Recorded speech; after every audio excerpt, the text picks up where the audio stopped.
수요일 저녁 예배 하나님께 드리겠습니다.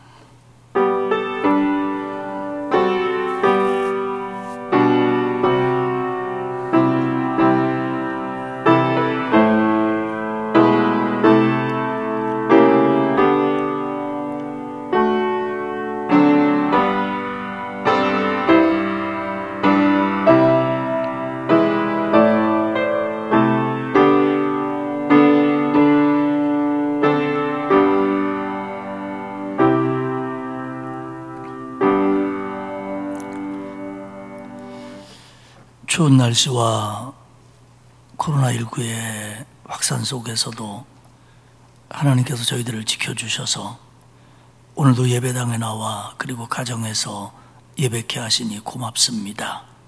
하나님, 우리의 힘으로 할 수 있는 게 없고 우리가 너무나도 무기력한 존재임을 깨닫는 시간들입니다. 이럴 때일수록 주님과 더 가까이 하게 하시고 주님 붙들게 하시고 주님으로 인하여 승리하는 온 성도들이 되도록 축복해 주옵소서.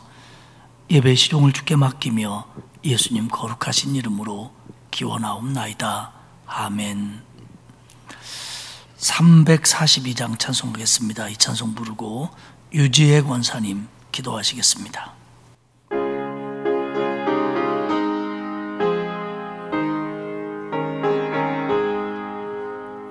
너 시험을 당해 죄 짓지 말고 너 용기를 다해 곧 물리치라. 너 시험을 이겨 새 힘을 얻고 주 예수를 믿어 늘 승리하라. 우리 구주의 힘과 그의 위로를 빌라. 주님 내 편에 서서 항상 도우시리. 내 친구를 삼가 잘 선택하고 너행을 삼가 늘 조심하라. 너 열심을 다해 늘 충성하고 온 정성을 다해 주 봉사하라. 우리 구주의 힘과 그의 위로를 빌라. 주님 내 편에 서서 항상 도우시리. 잘 이기는 자는 상 받으리니 너 낙심치 말고 늘 전진하라. 내 구세주 예수 힘 주시리니 주 예수를 믿어 늘 승리하라. 우리 구주의 힘과 그의 위로를 빌라. 주님 내 편에 서서 항상 도우시리. 기도드리겠습니다. 하나님의 사랑과 은혜에 감사합니다. 오늘도 수예배 드리러 나올 수 있도록 건강 주심에 감사를 드립니다. 마음으로 생각으로 모든 죄를 주님의 보혈로 씻어주사 거룩하고 깨끗한 마음을 주옵소서. 코로나 속히 종식되어 많은 성도들이 나와서 예배를 드릴 수 있도록 우리 교회를 축복하여 주옵소서. 우리나라를 위하여 기도합니다. 3월 9일 대통령 선거가 얼마 남지 않았습니다. 나라를 사랑하고 국민을 바르게 인도할 좋은 사람을 인도하여 주사 올바르게 선택하게 하시고 다툼과 대립이 사라지고 행복한 나라가 되게 하여 주옵소서. 아멘. 우리 강석기를 축복하사 강서지방에서 으뜸되게 하시고 좋은 사람 좋은 길로 지켜주시니 감사합니다. 아멘. 올해는 수많은 사람들이 돌아와 구원받게 하시고 주님의 임재가 가득 찬 교회 되게 하여 주옵소서. 아멘. 우리 강석교가 올해는 희년을 맞이하여 계획하고 하는 모든 일들이 합력하여 선을 이루어 하나님께 영광 드릴 수 있도록 우리 교회를 축복하여 주옵소서. 아멘. 가정들을 주님 축복하사 건강하게 하시며 결혼할 자녀들은 만남의 축복을 주시고 잉태할 가정들은 자녀들을 임자하여 주시고 취업할 자녀들에게는 취업을 주시어 좋은 일이 많이 생기는 우리 강석교 되게 하여 주옵소서. 아멘. 그래서 후손들이 복받아 하나님의 뜻을 이루어지는 우리 강석교 되게 영광 드리게 하여 주시옵시기를 간절히 기도하옵나이다. 아멘. 목사님, 전도사님들에게 성령 충만 합력하여 건강하여 모든 일을 잘 감당할 수 있도록 우리 강석교를 잘 이끌어 나갈 수 있는 귀한 목사님들, 전도사님 되도록 축복하여 주옵소서. 아멘. 이덕환 목사님, 히브리서 믿음으로 말씀을 전하실 때 깨달아 믿음으로 충만하며 말씀으로 굳게 서서 강하고 담대하게 살아가게 하여 주옵소서. 사랑에 많으신 예수님의 이름으로 간절히 기도드려 싸움나이다. 아멘.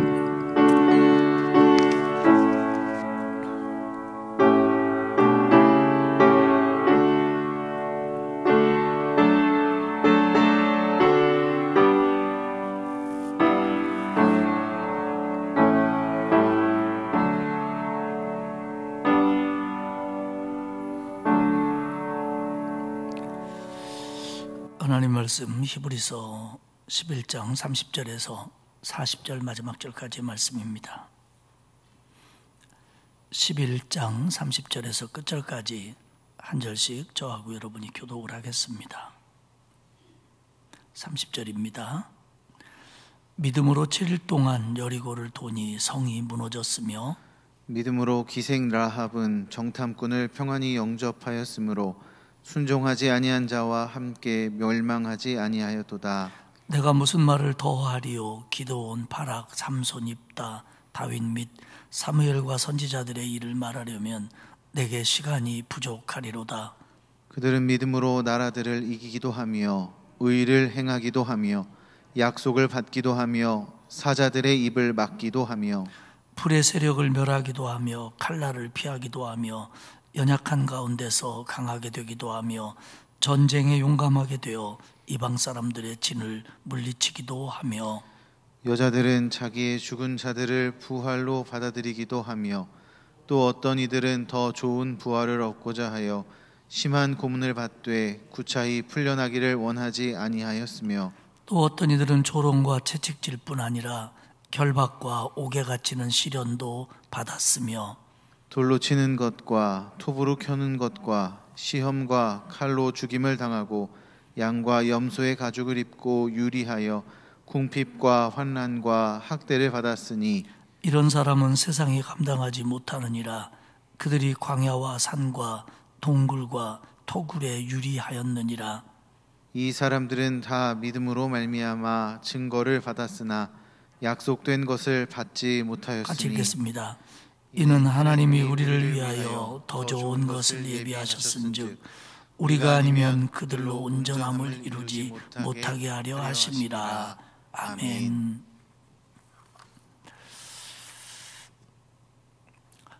히브리서 11장을 계속 나누고 있습니다.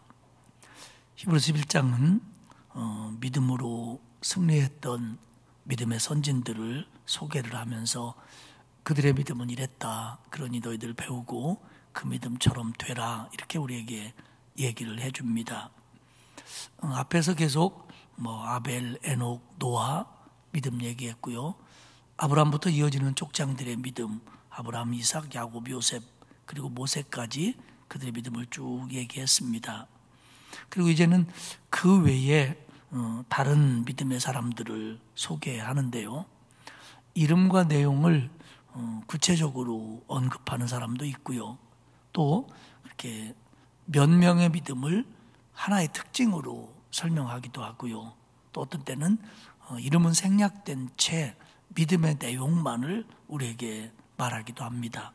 어쨌든 그들이 누구다, 그들의 믿음은 이러했다라는 것들을 통해서 그런 믿음들을 배우고 본받으라는 내용입니다. 맨 먼저는 30절의 말씀으로요. 여리고성을 무너뜨린 여호수아와 이스라엘의 백성들의 믿음을 이야기합니다. 30절에 보면 믿음으로 7일 동안 여리고를 도니 성이 무너졌으며, 그 히브리서 11장에서는 그 여리고성이 무너진 것에 대해서 아주 한 줄 남짓하게 이렇게만 표현합니다. 왜 그러냐면 지금 히브리서 11장을 히브리서를 읽는 사람들이 이 여호수아와 이스라엘 백성들이 여리고를 무너뜨린 사실에 대해서 너무 잘 알고 있기 때문입니다. 그렇기 때문에 뭐 어떻게 무너뜨렸다, 몇 바퀴를 돌았다, 어쨌다, 여리고성이 얼마나 튼튼했다 이런 얘기는 안 합니다. 안 하고 다만 믿음으로 7일 동안 여리고를 돌아서 무너졌다 이 얘기만을 합니다. 우리가 이제 그 출애굽 마지막 부분으로 이제 우리가 가면요, 여호수아가 이끄는 이스라엘 백성들이 요단강을 건너 하나님이 약속하신 땅 가나안 땅에 들어갔을 때 첫 번째 부딪힌 난관이 여리고성입니다. 그러면 이 여리고성이라고 하는 것이 이스라엘의 전진을 가로막는 것 말고 이스라엘 자체의 상황을 살펴보면 참 나름대로 어려움이 있을 때입니다. 왜냐하면 모세가 지난 40년 이상을 이끌어 오다가 세상을 떠났고 이제는 여호수아가 지도자가 됐습니다. 물론 여호수아는 준비된 지도자입니다. 모세를 통해서 훈련받았고 또 이미 몇 번에 걸쳐서 이스라엘 백성들에게 인정을 받은 그런 사람이기도 합니다. 하지만 그 이스라엘 백성들이 생각하는 모세, 특별히 그 출애굽 당시에 모세의 이끌림을 받았던 그 사람들이 생각하는 모세, 그 모세의 큰 빈자리에 대해서 여호수아가 온전히 채워주기는 아직 이른 때입니다. 그렇기 때문에 모세를 보냈다고 하는 것들에 대한 어떤 그 허전함과 불안함이 그들에게 없다면 거짓말일 겁니다. 그리고 출애굽해서 지난 40년 동안 광야에 여러 가지 어려움들을 겪었습니다. 그러다가 이제 요단 동쪽으로 전진해 올라오면서는 계속 승리를 반복했어요. 그렇기 때문에 이런 여세를 몰아 가나안 땅에 들어왔는데 하나님의 명령에 순종해서 지난 40년을 버티고 가나안 땅에 들어왔다면 이제는 좀 편안하게 그 땅을 차지하게 해주는 것이 맞을 것 같은데 이스라엘 백성들은 그 땅들을 하나하나 정복하게 해야 됩니다. 아니 땅까지 벌써 나눴거든요. 이 땅은 네가 갖고 이 땅은 우리 지파가 갖자. 하지만 땅은 아직 자기들의 것이 되질 않았어요. 게다가 첫 번째 만난 난관은 너무나도 견고한 여리고 성입니다. 이쯤 되면 사실 그들이 그 하나님의 은혜에 대해서 의심하거나 또 반문하거나 그리고 흔들릴 수 있는 충분한 상황입니다. 이런 상황에 여리고가 그들을 가로막고 있는 겁니다. 그 여호수아 6장 3절에 보면 하나님께서 여리고성을 앞두고 여호수아에게 이렇게 지시를 하죠. 우리가 다 알고 있는 거죠. 매일 한 바퀴씩 여리고성을 돌아라. 7째 날은 7바퀴를 돌아라. 그러면 성벽이 무너져 내리리라. 그러면서 도는 방법에 대해서는 큰 틀에서 이렇게 지시합니다. 제사장 7이 양강나팔 7을 잡고 불고 가고, 그리고 제사장 뒤에 언약궤가 따르고, 그리고 언약궤 뒤에 백성들이 따라라. 물론 이제 그 제사장들 7 제사장 앞에 뭐 무장한 군대들이 뭐 가라 이런 지시도 있습니다만은 큰 틀에서는 제사장이 가고 언약궤가 가고 백성들이 가는 겁니다. 그리고 매일 한 바퀴씩 돌아라. 7째 날은 7번 돌아라. 그리고 7번째 나팔이 불 때 백성들은 외쳐라. 그러면 성이 무너져 내리리라. 이게 하나님의 지시입니다.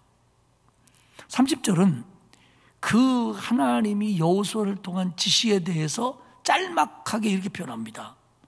믿음으로 7일 동안 여리고를 도니 성이 무너졌으며, 이걸 믿음으로 했다라고 설명하는데 이때 이스라엘 백성들의 믿음은 한마디로 뭐냐면 하나님의 명령에 신속하게 순종한 믿음입니다. 하나님의 명령을 의심하지 않고 신속하게 순종한 사람들입니다. 여호수아 6장 8절에 보면요, 여호수아가 백성들에게 이르기를 마침에 하나님이 이러더라. 엿새 동안은 하루에 한 바퀴씩 돌고 일곱째 날은 7바퀴 돌으라고 그랬고 돌 때는 이런 스타일로 돌으라고 그랬다 라고 말을 마침에 제사장 7은 양강나팔을 잡고 불고 나갔다. 그리고 언약궤가 따랐고 백성들이 행진했다. 그러니까 하나님이 여호수아에겐 주시를 여호수아가 그들에게 말하자 지체하지 않고 그 일을 순종하기 시작했다는 거예요. 자, 우리 이런 중요한 한 건을 그렇게 경솔하게 정할 수 없으니까 우리 한번 회의 좀 해봅시다. 우리 이거 검토 좀 해봅시다. 요거 놓고 우리가 좀 더 진지하게 좀 의견을 모아봅시다. 이런 과정이 없어요. 과정이 없어요. 여호수아가 백성에게 이르기를 마침에 백성들은 즉시 순종을 합니다. 그러니까 이 여리고성을 무너뜨릴 때 그 나타났던 이스라엘 백성의 우리가 본받아야 될 믿음은 신속한 거예요. 주저하지 않는 거예요. 의문을 갖지 않는 거예요. 이유를 달지 않는 거예요. 그냥 순종하는 겁니다. 회의하고 검토하고 그런 거 없어요. 그러면 이 일이 우리가 다 알다시피 그렇게 하기가 쉬운 일이냐? 한번 그 당시에 그 여리고성에 살던 사람들 눈으로 한번 돌아가 봅시다. 그 사람들이 볼 때 물론 이스라엘 백성들이 들어오고 있다는 거에 대해서 뭐 좀 떨었다 뭐 그런 얘기도 있어요. 뭐 나합 사건에서. 그런데 그들이 볼 때는 그렇게 해서 무너질 거 안 같았습니다. 아니 이스라엘 백성들이 돌고 있는데 설사 그 도는 것이 성을 무너뜨리기 위함이라는 정보를 여리고성에서 가졌다고 할지라도 저래가지고 무너지겠느냐, 혹은 저게 뭐하는 짓이냐. 어쩌면 그 도는 걸 보면서 그 도는 것이 성을 무너뜨리기 위한 방법이라고는 결코 생각하지 못했을 겁니다. 그리고 그렇다고 하더라라고 들었어도 무슨 소리를, 저렇게 해서 어떻게 무너져, 이랬을 거예요. 그래서 그들은요, 여호수아서에 보면 문만 굳게 닫았지 이스라엘 백성이 도는 데 대해서 반응을 안 합니다. 만약에 그렇게 돌아서 정말 무너질 거라고 여리고 사람들이 생각했다면 위에서 뭐 공격을 했겠지요. 우리 알다시피 성이라고 하는 것은 방어를 하기 위한 수단이고요, 그리고 밖에서 성으로 공격하는 사람들과 전쟁할 때 유리하기 위해서 성을 쌓는 거잖아요. 우리 사극 같은 거 보면은 뭐 아래서 뭐 사다리 놓고 뭐 줄 매고 뭐 나무 같은 걸로 쿵쿵 문쯤에서 올라올 때 위에서 뭐 기름을 부은다든지 뭐 화살을 쏜다든지 돌을 던진다든지 그러면 아래 사람들이 굉장히 피해가 많잖아요. 근데 이 여리고성 사람들이 전혀 그걸 안 해요. 왜냐하면 이스라엘 백성들이 이미 출애굽해서 이런 과정을 겪어서 요단 동쪽으로 올라오면서 뭐 아모리 족속을 물리치고 뭐하고 이러면서 여기까지 왔고 그들의 목적은 가나안 땅이라는 걸 여리고성 사람들이 알고 있습니다. 라합만 알고 있는 게 알고 있거든요. 그런데 저들이 우리 성을 뺏으려고 한다, 우리에게로 쳐들어온다는 걸 알면서도 이스라엘 백성들이 그렇게 하는 거에 대해서 반응을 안 보여요. 이 얘기는 뭐냐면 여리고 사람이 볼 때 저건 터무니없는 짓이라는 거예요. 여리고 사람들이 볼 때 터무니없는 짓이라는 얘기는 이스라엘 백성이 볼 때 순종하기 어려운 부분이라는 뜻도 됩니다. 이스라엘 사람은 뭐 판단력이 없었겠어요? 그렇기 때문에 오늘 히브리서 기자는 얘기하는 겁니다. 믿음으로 했다. 여기서 믿음을 빼면 이스라엘 백성들은 정신 나간 사람들이에요. 어떻게 그럴 수 있습니까? 믿음이 없는 자가 볼 때는 이건 어리석은 일이에요. 말도 안 되는 일이에요. 근데 믿음이 있으니까 순종했다는 겁니다. 그리고 그 믿음으로 순종한 자들은 확신을 가지고 했고 소망을 가지고 했고 그리고 승리합니다. 우리에게로 돌아볼까요? 요즘 우리가 예수 믿는 거, 흔히 세상 말로 교회 다니는 거, 이거 예수 안 믿는 사람들이 생각하면 이해할 수 없는 일이 많아요. 오늘만 봐도 그래요. 이 추운 날씨에 왜 이렇게 수요일 저녁마다 춘지 그냥. 저는 집에서 나올 때 그래요. 오늘 제가 차 타고 갔습니다. 집이 좀 멀어가지고. 제 아내한테 그래요. 여보 오늘 추워서 교회 올 사람 없겠네. 제가 아주 입버릇처럼 얘기하니까 내 믿음이 적어요. 아이고 오늘 추워서 교회 올 사람 없겠네. 오늘 교회 오는 사람들은 내가 무지무지하게 이뻐할 거야. 이러면서 옵니다 내가. 사실 이 추운 날씨에 코로나가 막 지금 이렇게 막 번지고 있는데 뭐 여러분 막 듣고 있잖아요. 이 집 저 집 앞집 뒷집 막 여러분 아는 사람들 다. 여러분 아는 사람 중에 코로나 걸린 사람이 없다면 여러분 세상에 아는 사람이 없는 거예요. 네. 아는 사람 있는 사람들은 이거는 제가 만든 말이고 인터넷에 보니까 이렇게 써 있더라고요. 자기 친구 중에 코로나 걸린 사람이 없다면 그 사람은 친구가 없는 사람이다. 이렇게 써놨더라고요. 이런 때에 교회 와서 예배드리는 거 또 조금 편하게 뭐 집에서도 예배드릴 수 있잖아요. 요즘 같은 때. 이거 이해하기 좀 어려운 거예요. 그리고 교회에 와서 봉사하고 헌신하고 뭐 누가 알아주는 것도 아니고 생기는 것도 없고 그런데 뭐 헌금하고 기도하고 이러는 거 믿지 않는 사람의 눈으로 볼 때는 이거 이해할 수 없는 일이에요. 말도 안 되는 일이에요. 좀 덜 떨어진 사람들이에요. 그리고 어디 부족한 사람들이에요. 그러지 않고는 이럴 수가 없는 거예요. 그렇기 때문에 이 모든 것을 설명할 수 있는 유일한 단어가 뭐냐면 믿음으로입니다. 믿음으로. 순종하기 어려운 일이었습니다. 성을 그렇게 돌아서 성을 무너뜨린 경험도 이스라엘 백성에게도 없었고 또 이건 상식적이지도 않습니다. 터무니없는 일 같아 보여요. 오죽했으면 여호수아서 6장 10절에 보면 여호수아가 그들에게 이렇게 명령을 내립니다. 도는 동안 아무 소리도 하지 말아라. 물론 꼭 그렇지 않을 수도 있지만 저는 그것을 그렇게 했다고 생각해요. 만약에 너네 말해 하고 싶은 얘기 다 하고 다녀 그랬으면 아마 부정적인 말이 더 많이 나왔을지도 몰라요. 이거 뭐 이래갖고 될까? 이래갖고 무너질까? 아마 그랬을 거예요. 어쩌면. 그런데 그들은 믿음으로 했다는 거예요. 지금 이스라엘 백성들이 가지고 있는 믿음이 뭡니까? 큰 틀에서는 하나님이 가나안 땅을 주시겠다고 하는 약속을 믿는 거예요. 큰 틀에서는. 그리고 현실적으로는 돌면 무너질 거라고 하는 하나님의 지시를 믿는 거예요. 우리는 항상 신앙생활하면서 믿음이라는 것이 큰 틀에서 믿음.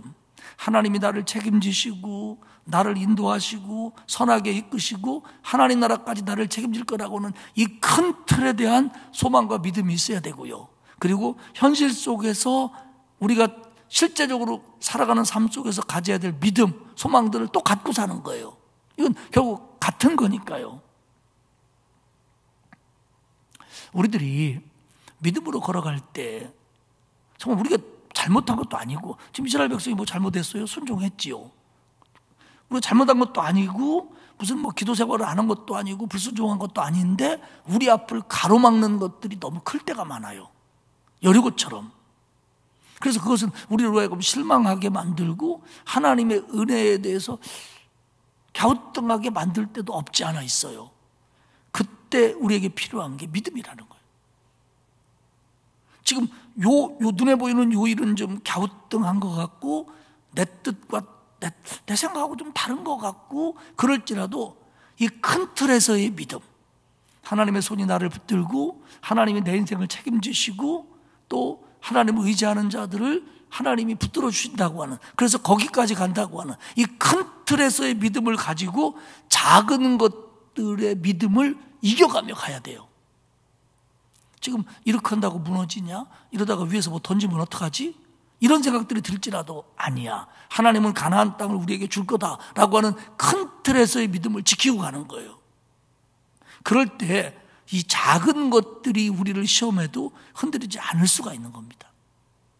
그리고 그 큰 틀에서의 믿음이 튼튼할 때 작은 것들에 대해서 신속하게 순종할 수 있는 거예요. 이게 이스라엘 백성들이 여호수아와 함께 여리고성을 무너뜨릴 수 있었던 비결입니다. 그리고 하나님은 그렇게 믿음으로 순종한 자에게 보상을 하셨어요. 그게 뭐냐? 결국 여리고성을 그들에게 줍니다. 가나안 땅을 그들에게 줍니다. 31절에서는 라합의 믿음을 얘기합니다. 믿음으로 기생 라합은 정탐꾼을 평안히 영접하였으므로 순종하지 아니한 자와 함께 멸망하지 아니하였도다. 그러니까 라합의 믿음은 멸망하지 않는 길을 걸어가는 믿음이 됐어요. 이 히브리서 11장에서 믿음의 사람들을 쭉 소개하면서 이름을 들어 여자를 소개하는 건 사라와 라합뿐입니다. 그리고 라합은 이방 여자였잖아요. 여호수아 2장에 보면 여호수아가 그 여리고성으로 정탐꾼을 보냅니다. 이것은 하나님께서 여리고성을 돌아라라고 말씀하시기도 전이었고, 더더군다나 이스라엘 백성들이 요단을 건너오기 전이에요. 가나안 동편에 있을 때입니다. 그때 요단을 건너기 전에, 다시 말하면 가나안 땅으로 들어오기 전에 먼저 정탐꾼 둘을 보냅니다. 아마도 그 여리고성의 군사력인 거나 경제적인 거 이런 것들을 좀 정보를 얻으려고 보냈겠죠. 근데 갔는데 그 당시에 외부 사람들이 들어와서 몸을 숨기거나 또 숙박을 할 수 있는 것들이 많지 않았을 겁니다. 그래서 그들은 기생 라합의 집을 갑니다. 오죽으로 말하면 여관 같은 그런 개념일 거예요. 그런데 그걸 보고 누군가가 고발했어요.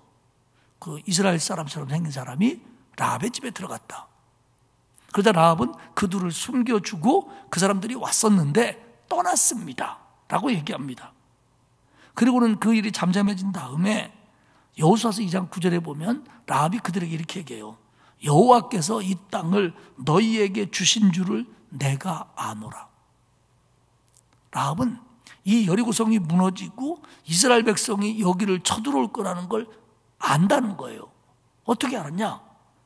소문이죠. 이스라엘 백성들이 홍해를 이렇게 건넜다. 그리고 이렇게 하면서 아모리의 두 왕들 시온과 옥을 멸망시키면서 막강하게 밀려오고 있다. 이거 자기는 소문을 들었다는 거예요. 그런데 그것을 들은 사람들이 모두 다 그렇게 믿었느냐 하면 그건 아니에요. 믿음은 들음에서 나는데 똑같이 들었어도 그것이 믿음이 된 사람도 있고 믿음이 안 된 사람도 있습니다. 우리는 여기서 그러면 어떤 사람은 들은 것이 믿음이 되고 어떤 사람은 들었는데도 믿지 못하게 되느냐에 대해서 우리는 정확하게 진단할 수가 없어요. 원인과 결과를.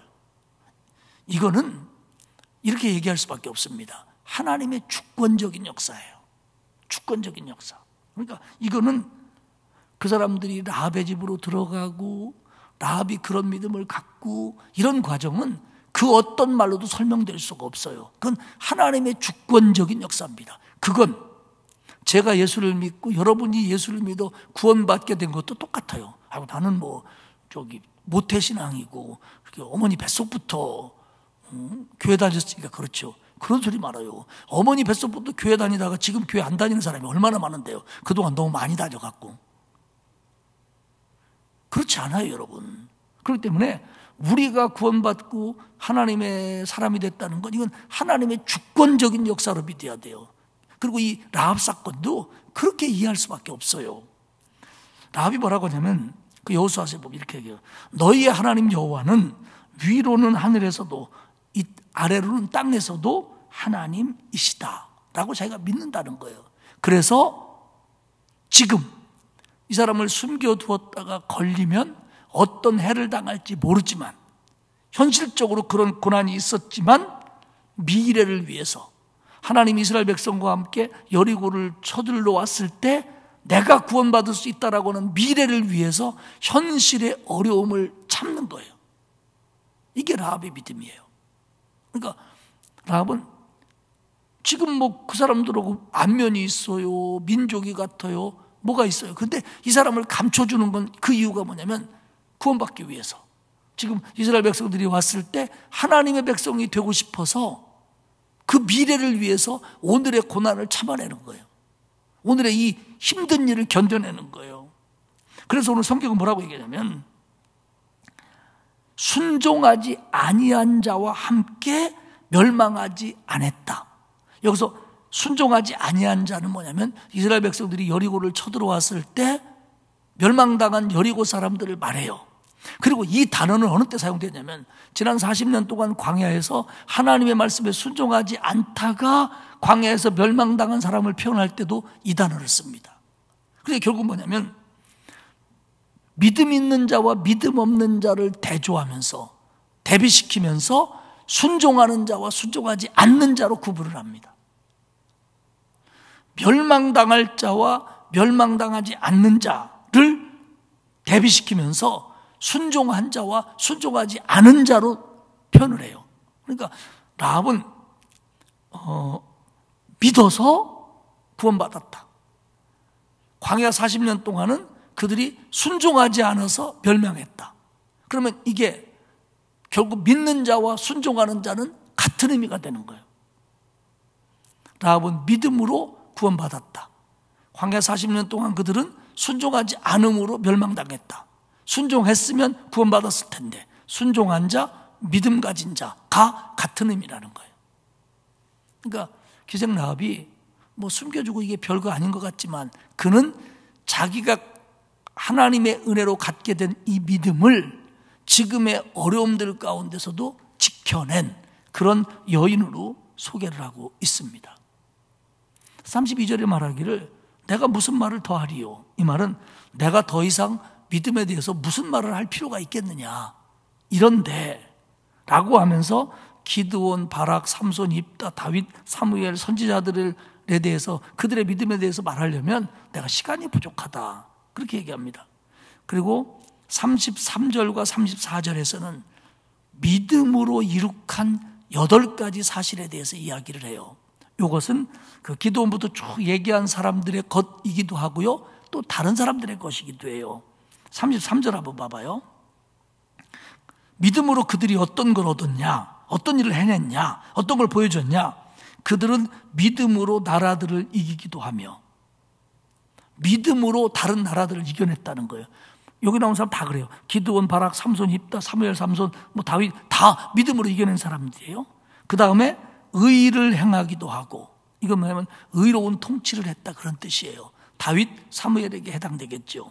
그 다음에 약속을 받기도 하고 믿음으로 순종해서 약속하신 하나님의 복을 받았다. 모두가 다 해당되는 얘기죠. 그리고 네 번째로는 사자들의 입을 막기도 하며 성서학자들은 이 얘기는 다 다니엘 얘기라고 봐요.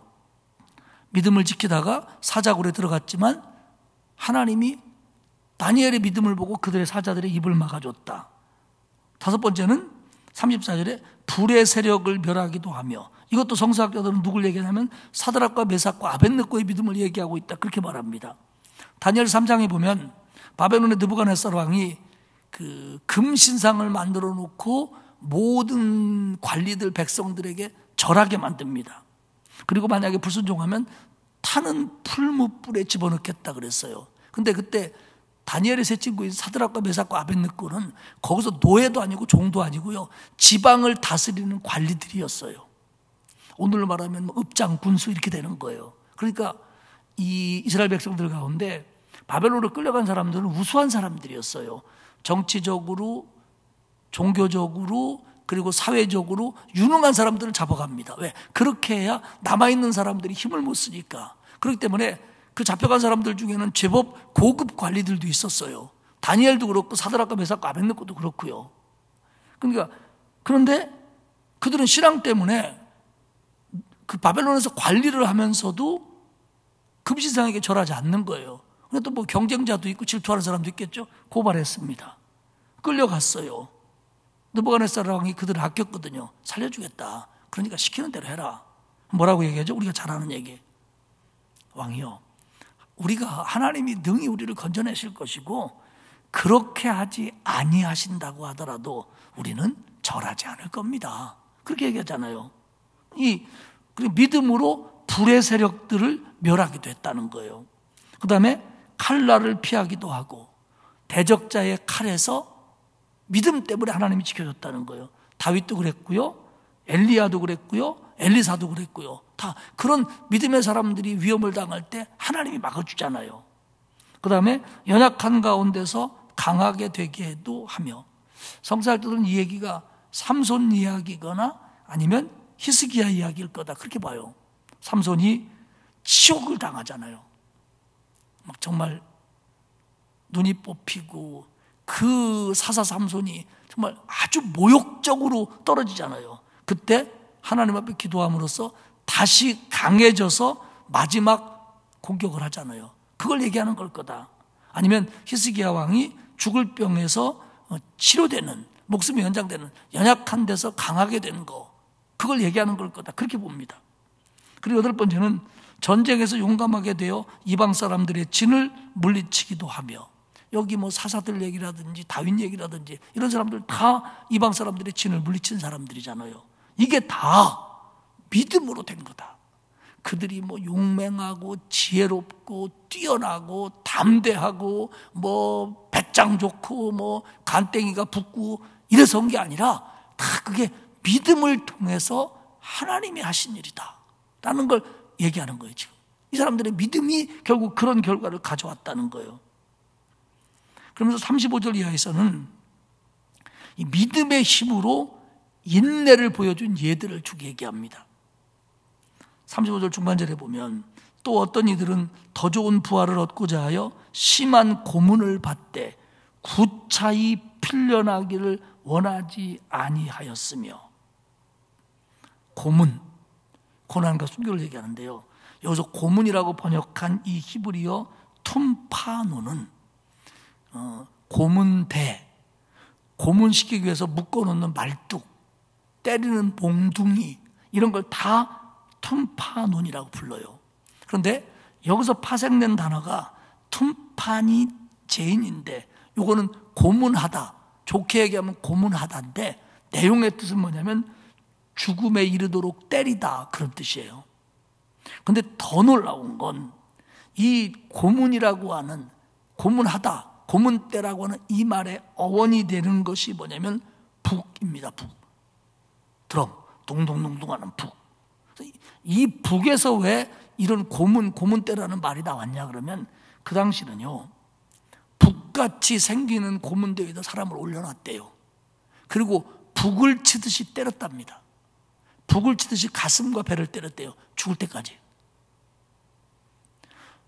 요 얘기가 이제 구약 성경이 끝나고 신약 성경이 시작되기 전에 그 사이를 신구약 중간사라고 그럽니다. 근데 요때에 관한 기록이 없어요. 근데 그때가 이방 족속들이, 사실 여러분, 이스라엘 백성들이 바벨론에서 돌아옵니다. 돌아온 다음에 사실은 제대로 된 나라를 못 가져요. 애굽이 지배하고 수리아가 지배하고 헬라가 지배하고 로마가 지배하고, 그러다가 서기 70년에 나중에 로마 황제가 된 티투스에 의해서 유대 전쟁에서 완전히 예루살렘이 몰락되고 이스라엘이 흩어지는데, 그러니까 진짜 이스라엘의 나라다운 모습은요, 북왕국 이스라엘이 망하고 남왕국 유다 때까지예요.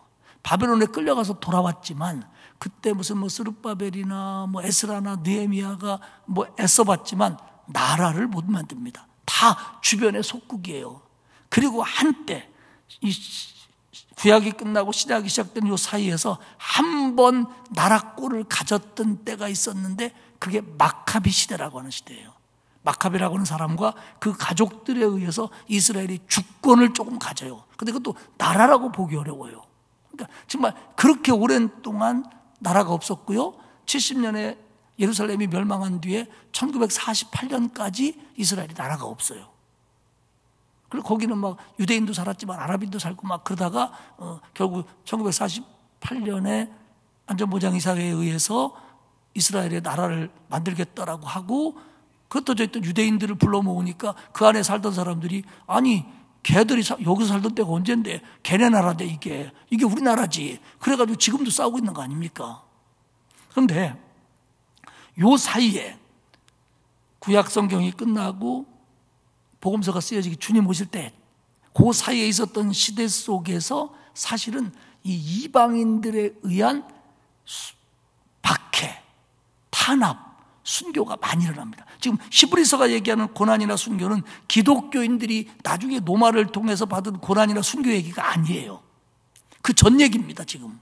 그러니까 이때 받은 뭐 북으로 놓고 두드려 패니 뭐 이러는 것들은 그 이방족 속에 의한 구약의 신자들, 신구약 중간에 있었던 신자들의 탄압을 가리키는 게 거의 대부분입니다. 그런데 말씀드린 것처럼 이들을 고문대도 올려놓고 몽둥이로 가슴과 배를 때려서 죽을 때까지 때렸다는 거예요. 이게 뭐냐면 고문을 받되라고 아주 이쁘게 번역해 놓은 단어의 뜻이에요. 근데 그들이 보면 구차히 풀려내기를 원하지 아니하고, 너 지금이라도 하나님 믿지 않고 우리 신을 우상이라고 부르지 않고 우리에게 동화된다면 너 살려주겠다, 그렇게 해서 살려줌을 받는 것을 뭐라고 얘기하면 구차히 풀려나기를 원하지 않았다. 그러니까 내가 죽겠다, 그냥 내가 하나님 부인하느니 죽겠다, 죽여라, 이렇게 했다는 거예요. 근데 그들이 왜 그랬냐면 더 좋은 부활을 얻고자 하여, 더 좋은 부활을 얻고자 하여. 여기서 더 좋은 부활이라는 것은 질적으로 더 좋은 삶을 위하여, 이런 뜻으로 번역할 수 있어요. 질적으로 좋은 삶을 위해서. 지금 배가 터져 죽는데 그들에게 더 질적으로 좋은 삶이 뭘까요? 그게 바로 그들이 바라봤던 영원한 도성이고 본질적이며 영생을 주는 하나님의 나라를 꿈꿨다는 거예요. 그렇기 때문에 그게 좋은 거기 때문에 그걸 놓치고 지금 여기서 구차하게 살고 싶지 않고 그렇게 치사하게 사느니 차라리 죽고 그걸 얻겠다. 이게 그들이 가지고 있었던 믿음이라는 거예요. 그리고 이 믿음은 다시 이어져서 기독교인들이 뭐 노마 속에서도 그렇고 그 다음에 수많은 나라들 속에서 박해와 뭐 우리나라 같은 뭐 공산당에 의한 박해, 일제에 의한 박해 이런 거 있을 때 그런 순교들로 다 이어지는 거죠. 그렇게 했다는 거예요. 그게 믿음이라는 거예요. 그게 믿음이라는 거예요. 36절 이하를 보면 조롱당했고 채찍질 당했고 결박과 옥에 갇히는 시련도 받았고 돌로 쳤고 톱으로 켰고. 성서학자들은 이 톱으로 켰다는 것에 대해서 성경에는 기록되어 있지 않지만 유대인의 전승에 의해서 그 므낫세 왕에 의해서 이사야가 톱에 켜서 죽었다라고 전승되고 있습니다. 그럼 이 므낫세 왕이 누구냐면 아주 나쁜 놈이에요. 강단에서 나쁜 놈이라 해도 되는 왕인데, 이 므낫세가 얼마나 우상 숭배를 했는지 그 성전 안에다가 아세라 목상을 세워요. 근데 이 므낫세가 누구냐면 그의 할아버지가 요시아입니다. 종교개혁을 일으킨 요시아입니다. 그의 아버지가 누구냐? 죽을 병 걸었을 때 기도해서 15년 목숨을 연장했던 히스기야예요. 이런 믿음의 할아버지, 이런 기도의 아버지 밑에서 어떻게 이런 놈이, 이런 분이, 이런 애가, 이런 사람이 나왔나 몰라요. 이 므낫세입니다. 이 므낫세가 이사야를 톱으로 켜서 죽게 했다라고 전승되고 있습니다. 아마 그 얘기일 걸로 보는 거예요. 이런 내용들이 이제 그 신구약 중간사에 있었던 마카비서라든지 이런 외경들 속에 기록이 되어 있거든요. 그런 얘기로 보고 있습니다. 그런가 하면 시험과 칼로 죽임을 당하고요, 양과 염소 가죽을 입고 유리하여 궁핍과 환난과 학대를 받았다. 양과 염소 가죽을 입었다라는 건 뭐냐면요, 이거는 아주 조잡한 망토 하나 두르고 살았다는 거예요. 가난해서. 그 당시요, 나중에 노마 시대도 그렇습니다만 그때 예수를 믿는다는 건 우리처럼 그냥 누구한테 뭐 이해를 못 받고 뭐 때로는 뭐 오해받고 이 정도가 아니라 생업을 잃는 게 대부분이에요. 생업을. 그러니까 그 당시에는 예수 믿으면 사회에서 쫓겨나고 사람들에게 따돌림 당하고 가난해지고, 이게 이들이 박해받을 때의 모습이에요. 신구약 중간사 때도 그랬고 노마 시대도 그렇고요. 그러니까 우리가 뭐 조금 뭐 교회 다닌다고 뭐 옛날에 뭐 할아버지가 뭐 바리깡으로 머리를 밀었네, 이런 건 아주 양반스러운 거예요. 이 사람들은 삶이 안 되는 거예요. 그래서 38절 하반절에 보면 광야와 산과 동굴과 토굴에 유리했다는 거예요. 사회 속에 못 들어가고. 그런데 더 중요한 얘기는 38절 상반절에 이런 사람은 세상이 감당하지 못하느니라. 세상이 그들을 사로잡을 수 없었다라는 뜻도 되고요. 이런 뜻도 돼요. 그들이 모든 것을 빼앗겼을지라도 그들은 온 세상 이상의 가치를 얻었다. 그러니까 다 뺏겨도 얻은 게 있기 때문에 포기할 수 없었다는 거예요. 뭐 명예를 뺏기고 재산을 뺏기고 가정이 파괴되고 심지어는 목숨을 뺏겨도 그런 거 다 뺏겨도 그거보다 귀한 걸 가지고 있기 때문에 이거는 뺏길 수 없었다는 거예요. 그래서 그걸 믿음으로 지켰고 믿음은 그것을 지킬 수 있도록 도와줬다는 거예요. 그럼 39절과 40절의 결론을 이렇게 내립니다. 이 사람들은 다 믿음으로 말미암아 증거를 받았으나 약속된 것을 받지 못하였으니. 히브리 족장들의 믿음을 얘기할 때 비슷한 얘기 나왔죠. 증거는 받았지만, 약속은 받았지만, 약속의 증거도 받았지만 약속된 것은 받지 못했다. 그들이 믿음이 있었기 때문에 하나님의 약속에 대해서 확신이 있었다는 거예요. 그리고 증거를 가졌기 때문에 흔들리지 않았다는 거예요. 그런데 약속된 건 못 받았다. 영원한 기업은 사는 동안 못 받았다. 그리고 그들은 소망이 이루어지기를 바라면서 살다가 죽음을 맞이했다는 겁니다. 근데 거기서 끝나는 게 아니라 40절에 이는 하나님이 우리를 위하여 더 좋은 것을 예비하셨은즉 우리가 아니면 그들로 온전함을 이루지 못하게 하려 하심이라. 굉장히 해석하기 어려운 구절이에요. 여기서 이제 이는 우리 그들 이게 누구를 가리키느냐가 이제 이 말씀의 해석의 키워드인데 이렇게 얘기합니다. 이는 하나님이 우리를 위하여 더 좋은 것을 예비하셨으니. 여기서 더 좋은 것은 말할 것도 없이 예수 그리스도를 통한 구원입니다. 주님이 오시고 사역하시고 십자가에 달리시고 부활하시는 거, 이 예수를 통한 구원입니다. 그러니까 그들은 약속은 받았고 증거는 얻었지만 확실한 걸 못 얻었는데 우리는 그들보다 더 좋은 걸 경험했다는 거죠. 그게 뭐냐면 예수 그리스도를 통한 구원을 경험했다는 거예요. 그들은 이 구원을 경험하지 못했기 때문에 소망만 가지고 영원한 하나님 나라를 바라보다가 하나님에게 불림받았다. 근데 우리는 그들보다 더 좋은 걸 지금 가지고 있다. 하나님이 예비해 주셨다. 그 다음이 중요해요. 우리가 아니면 그들로 하여금 온전함을 이루지 못한. 여기서 그들은 구약시대의 그들이 아니에요. 그렇게 보면 지금 우리들의 믿음이 구약에 있는 그들을 뭐 어떻게 해줄 것처럼 얘기하는데 그게 아니고 여기서 그들은 누구냐면 예수를 믿지 않는 유대인이에요. 예수를 믿지 않는 유대인이에요. 그러니까 우리가 아니면, 우리가 예수 그리스도를 통한 구원받은 우리가 아니면, 우리가 이것을 가르쳐주지 않으면, 우리가 전해주지 않으면 그들은 온전함을 이루지 못한다. 그들은 지금에 와서 하나님을 믿는다고 어쩌고 하지만 예수를 부인하면 온전함을 얻지 못하는데, 그렇기 때문에 더 좋은 것을 얻은 우리가 그들에게 그들도 온전함을 얻을 수 있도록 해줘야 된다. 이런 뜻입니다. 결국 옛 언약하에 있었던 사람들, 구약시대를 살고 신구약 중간사를 살면서도 정말 신실하게 하나님을 바라봤던 사람들, 그래서 고문을 당하고 박해를 당하면서도 우상을 숭배하지 않았던 사람들은 결국 예수 그리스도의 십자가를 통한 영향력이 그들에게까지 미친다. 그런데 지금을 살면서 예수를 부인하고 하나님을 믿는다고 하는 사람들은 우리가 이 사실을 말해주지 않으면 그들은 온전한 구원을 받지 못한다. 이 얘기예요, 지금 이게. 그렇기 때문에 우리의 믿음이 중요하다는 겁니다. 우리의 믿음이 중요하다는 거예요.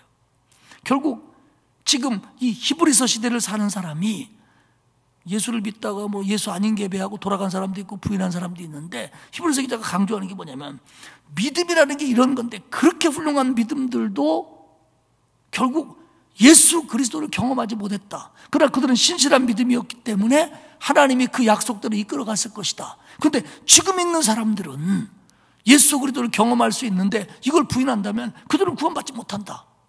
그러니까 우리는 우리의 믿음으로 그들을 하나님에게로 이끄는 구원을 전하는 사람이 되어야 된다라는 게 마지막 결론이에요. 근데 굉장히 번역을 어렵게 해놨죠.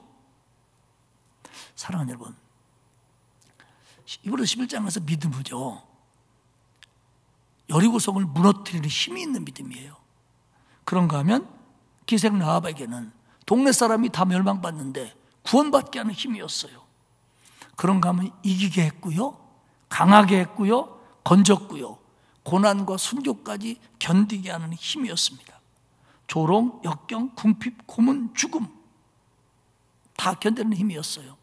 그런가 하면 믿음은 약속된 것을 받지 못했지만 그 약속을 붙들게 하는 힘이었어요.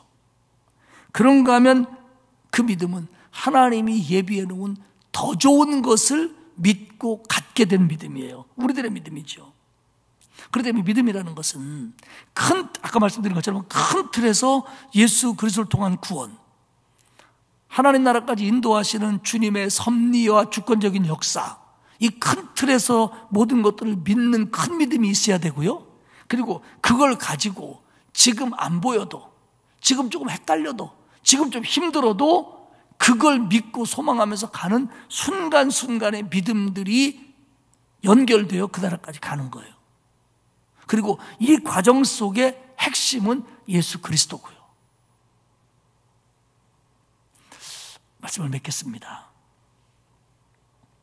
사실 믿음이, 이게 하나님이 우리에게 준 이게 얼마나 큰 선물인데, 예수를 믿는다고 하면서 믿음의 참 가치를 우리가 모를 때가 너무 많아요. 아마 하나님 나라 가서 주님 앞에 서는 날, 이게 믿음이 있다는 거와 없는 거, 이 진짜 믿음과 시원찮은 믿음이 이런 거였구나라는 걸 아마 우리는 절실하게 느낄 겁니다. 절실하게. 그런데 그런 큰 틀에서의 믿음을 가지고 지금 그때만 효력 있는 게 믿음이 아니고 지금 이기게 하고, 지금 견디게 하고, 지금 바라보게 하고, 지금 참게 하고, 지금 강하게 하고, 이런 것들이 다 믿음에 의해서 이루어졌다는 거예요. 그러나 그리 아니하실지라도 했던 사람들까지도 하나님이 붙들어줬다는 거예요. 그렇기 때문에 우리는 우리에게 주는 이 믿음에 대해서 감사해야 되고요. 또 믿음으로 순종하고, 믿음으로 이기고, 믿음으로 바라봐야 될 줄로 믿습니다. 그리고 이 믿음은 나만 가지고 있을 것이 아니라 다른 이들까지 믿음을 알도록 해주는 특성을 가지고 있어요. 이건 믿음이 있는데 믿음 얘기를 안 하고 싶다? 이건 잘못된 거예요. 믿음은 믿음 얘기를 하고 싶어하게 만드는 기능이 있어요. 구원은 다른 사람을 구원받게 하려고 하는 의욕이 생기게 하는 힘이 있어요. 그게 없다면 내 거가 조금 고장난 거예요. 여러분, 좀 고장난 거예요. 고장난 거예요.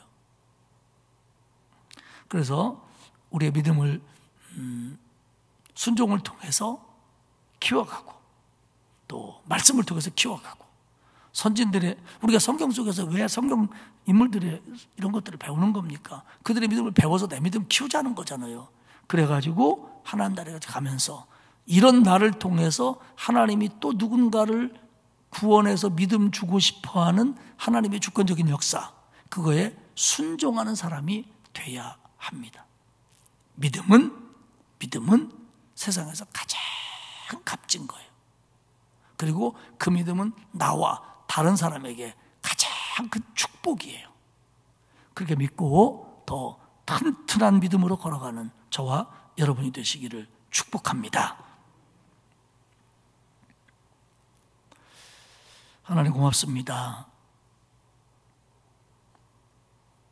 하나님의 은혜와 사랑으로 우리를 구원해 주시고 믿음 주신 거 감사합니다. 우리 믿음의 선진들은 어떤 어려움들 속에서도 믿음 가졌고, 믿음 지켰고, 믿음으로 순종해서 믿음으로 이겨낸 것을 저희들이 오늘도 배웠습니다. 하나님, 우리에게도 그 믿음을 허락하여 주사 믿음으로 이기고, 믿음으로 강해지고, 믿음으로 든든해지고, 믿음으로 승리하고, 그리고 믿음으로 다른 이들을 구원하는 일에 앞장서는 우리 모두가 되게 해 주옵소서. 감사드리며 예수님의 이름으로 기도합니다. 아멘. 357장 찬송하겠습니다.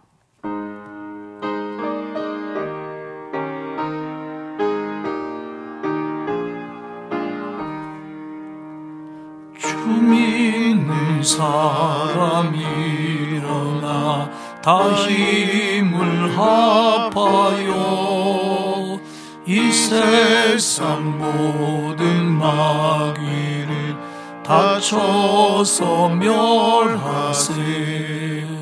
저 앞에 오는 적군을 다 싸워 이겨라. 주 예수 믿는 힘으로 온 세상 이기네. 믿음이 이기네. 믿음이 이기네. 주 예수를 믿음이 온 세상 이기네.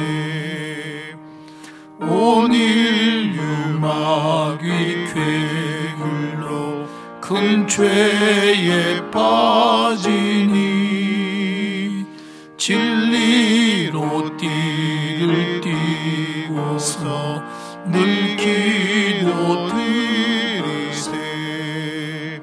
참 믿고 의지하면서 겁없이 나갈 때 주 예수 믿는 힘으로 온 세상 이기네. 믿음이 이기네. 믿음이 이기네. 주 예수를 믿음이 온 세상 이기네. 끝까지 이긴 자에게 흰 옷을 입히고 또 영생 복을 주시니 참 기쁜 일일세. 이 어두운 세상 지나서 저 천성 가도록 주 예수 믿는 힘으로 온 세상 이기네. 믿음이 이기네. 믿음이 이기네. 주 예수를 믿음이 온 세상 이기네. 아멘. 오늘은 저하고 인사를 할 텐데요, 제가 믿음이 이깁니다 그러면 여러분들은 입 꼭 다물고 그렇습니다라는 마음으로 이렇게만 하시면 돼요. 두 번만 딱 한번 연습해 보겠습니다. 믿음이 이깁니다. 두 번 반한 사람도 있는데 한번 다시 하겠습니다. 믿음이 이깁니다. 기도하겠습니다.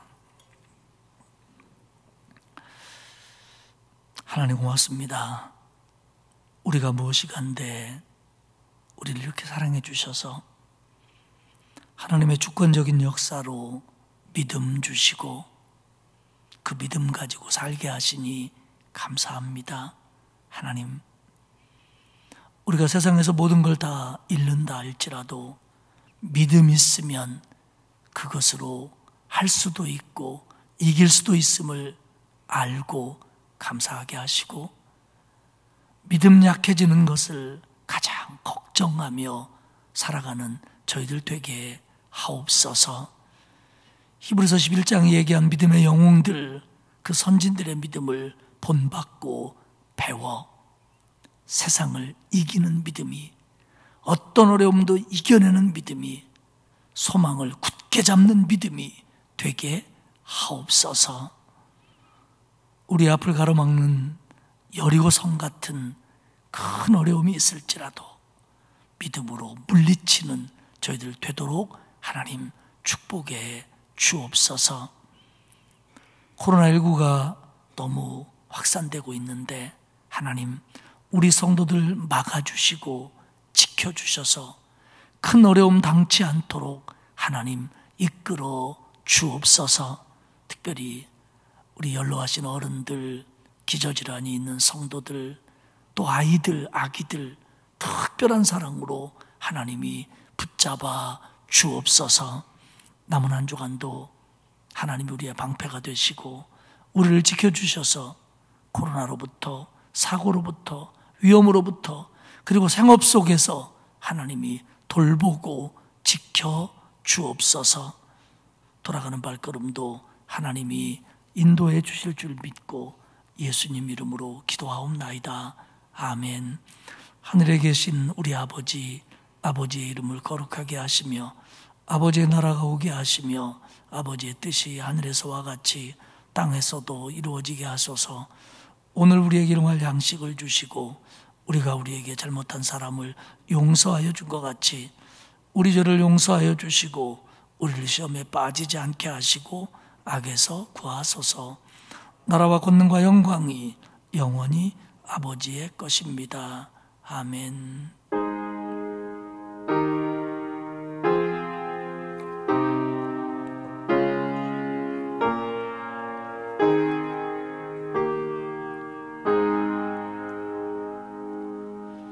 우리 오늘 주신 말씀 붙들고 하나님 속으로 기도하시다가 자유롭게 돌아가시도록 하겠습니다. 기도하겠습니다.